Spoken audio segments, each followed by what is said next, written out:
बिस्मिल्लाहिर्रहमानिर्रहीम अस्सलाम वालेकुम। लाइव विद मिशा में आप सभी का वेलकम है। तो आज मैं आप लोग के लिए एक और मज़ेदार सी रेसिपी लेके आई हूँ, जो है शामी कबाब की रेसिपी। बहुत ही ज़बरदस्त और बहुत ही झटपट बन के तैयार होते हैं। चलें चलते हैं अपनी रेसिपी की तरफ। यहाँ पे मैंने आधा पाव जो है चने की दाल ली है, अच्छी से मैंने इसको वॉश कर लिया था। उसके बाद मैंने इसको जो है 20 मिनट के लिए भिगो दिया था। अब मैं कुकर ले लूँगी, इसमें मैं जो है साथ ही सारी चीज़ें ऐड करूँगी, जिसमें मैंने चने की दाल ऐड की है, जिसका पानी मैंने सेपरेट कर लिया था। और यहाँ पे मैंने आधा किलो बीफ ली है, जिसकी मैंने छोटी छोटी सी बोटियाँ कर ली थी।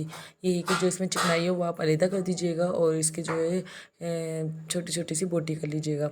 और यहाँ पे मैंने एक अदद नॉर्मल साइज़ का आलू लिया है, उसको भी कटिंग कर लिया था। इससे ये बहुत अच्छा जो है लेस आता है हमारे शामी कबाब में।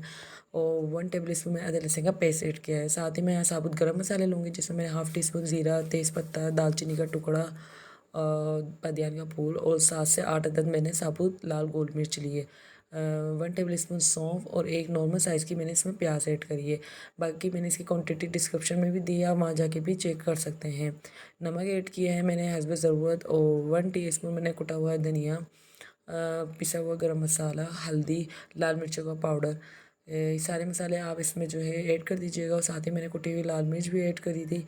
इन सारे मसालों को आपने एक साथ ही ऐड कर देना है। और यहाँ पे मैंने 3 गिलास पानी ऐड किया है, ताकि जो है जितनी देर हम अपने कुकर को लगाएं पानी भी खुश्क हो जाए और हमारा जितना भी ये मसाला है अच्छे से गल जाए। तो आपने जो है 20 मिनट तक इसको जो है अच्छे से कुकर में लगा देना है मीडियम आंच पे। यहाँ पे आप देख सकते हैं कि 20 मिनट हो गए हैं, पानी भी ज़बरदस्त सा खुश्क हो गया है और सारी चीज़ें जो है हमारी गल गई हैं, बीफ भी बहुत अच्छे से गल गया है। अगर पानी खुश्क ना हो तो आपने जो है इसको तेज़ आंच पे इसका पानी खुश्क कर लेना है, इसका पानी गिराना नहीं है। तो ये देख सकते हैं कि बोटी भी काफ़ी अच्छे से गल गई है। अब मैं जो है इसको दूसरे बर्तन में ट्रांसफ़र कर दूँगी। यहाँ पे मैंने इसको दूसरे बर्तन में ट्रांसफ़र कर दिया था। इसको कांटे या किसी और टूल्स की मदद से अच्छे तरीके से आप ऐसे ही मैश कर लें। ना आपको चॉपर की ज़रूरत है और ना ही आपको सिल या हाथ से पीसने की ज़रूरत है। इस तरह आपने जो है किसी भी टूल्स या कांटे की मदद से अच्छे से आपने जो है इसको मैश कर लेना है। यहाँ पे आप देख सकते हैं माशाल्लाह ज़बरदस्त सा जो है मैश हो गया था। और साथ ही मैंने जो है इसको ठंडा करने के लिए भी रख दिया था। जब ये रूम टेम्परेचर पे आ जाए फिर ही आपने इसके शामी कबाब बनाने हैं। अब मैं इसमें ऐड कर दूँगी एक अदद मैंने प्याज ली है, जिसको मैंने बहुत बारीक छोटे छोटे से चॉप किया है। और थोड़ा सा मैंने इसमें हरा धनिया भी ऐड किया। आप हरी मिर्ची भी ऐड कर सकते हैं अपने टेस्ट के अकॉर्डिंग। और नमक वगैरह भी आप चेक कर सकते हैं इसी दौरान कि आपकी नमक मिर्च सब ठीक है, वरना आप इसमें हरी मिर्च भी ऐड कर सकते हैं और नमक भी। बस अब हम इसके जो है अच्छे से मिक्स करने के बाद अब हम इसके शामी कबाब बनाएंगे, जिसके लिए मैंने एक कटोरी में पानी लिया है। और इस तरह से आप हाथों की मदद से जो है अच्छे से कबाब बना लें। आप चाहें तो किसी टूल्स की मदद से ही बना सकते हैं, लेकिन मैं यहाँ पे जो है हाथों की मदद से ही इसका अच्छे से शेप दे दूँगी। इस तरीके से जो है आपने मज़ेदार से गोल गोल शामी कबाब बनाने हैं। और अब मैं जो है सारे कबाब जो है बना लूँगी।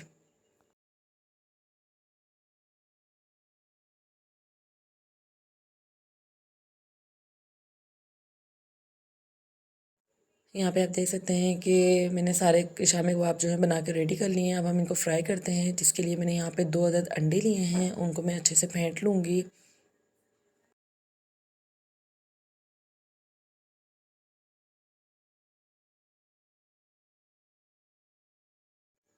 आप लोग ने जो है सिंपल अंडे में जो है मैंने यहाँ पे हस्बे ज़रूरत नमक ऐड किया था। बहुत ज़्यादा आपने नमक ऐड नहीं करना, बस थोड़ा सा टेस्ट के अकॉर्डिंग नमक ऐड करना है और अंडों को अच्छे से फेंट लेना है। अब यहाँ पे जो है मैं अच्छे से कबाबों को अंडे में डिप करूँगी। और तवे पे मैंने ऑयल ऐड डाल दिया था गरम करने के लिए। बहुत ज़्यादा ऑयल नहीं डाला मैंने, इसको शैलो फ्राई करना है। तो जैसे ही ऑयल हल्का सा गर्म हो जाए, बहुत तेज़ आंच पे भी आपने कबाब नहीं डालने हैं। जैसे ही हल्का सा ऑयल गर्म हो जाए, इस तरह आपने शामी कबाबों को अंडे में डिप करना है और अच्छे से जो है इसको फ्राई करना है। और आपने इसकी जो साइड है फ़ौरन चेंज नहीं करनी, इससे ये होता है कि ये चिपकने लगते हैं। तो आपने जो है 1 से 2 मिनट बाद जो है इसकी साइड चेंज करिएगा। यहाँ पे आप देख सकते हैं कि 1 से 2 मिनट हो गए हैं और अब जो है मैं शामी कबाब की साइड चेंज करूँगी। आपने इसको मीडियम लो आंच पे जो है वो पकाना, ताकि ये अच्छे से ये अंदर से भी ये कुक हो जाए। तो आपने इसको काफ़ी अच्छा सा गोल्डन ब्राउन कलर दे देना है। इतने मज़े के शामी कबाब बनते हैं कि आप अपने बच्चों को लंच में भी दे सकते हैं। सिंपल बनाया और इसको फ्रीज़ करके किसी भी ज़िपर वाले बैग में रख सकते हैं। यहाँ पे आप देख सकते हैं कितने ही मज़ेदार से हमारे शामी कबाब बनके तैयार हो गए हैं, जो इसमें ना ही चॉपर की ज़रूरत पड़ी और ना ही हमें सील की ज़रूरत पड़ी। तो हमने इसको हाथों की मदद से ही बहुत अच्छे से शामी कबाब बना लिए हैं और झटपट भी बनके तैयार हो जाते हैं। आप इसी तरह इसको फ्रीज़ भी कर सकते हैं। तो कैसी लगी रेसिपी मुझे कमेंट में लाजमी बताइएगा। अच्छी लगी तो मेरे चैनल को लाइक, सब्सक्राइब और शेयर भी कर दीजिएगा। फिर हाजिर होंगी एक न्यू ईजी रेसिपी के साथ। तब तक के लिए मुझे दीजिए इजाज़त। अल्लाह हाफिज़।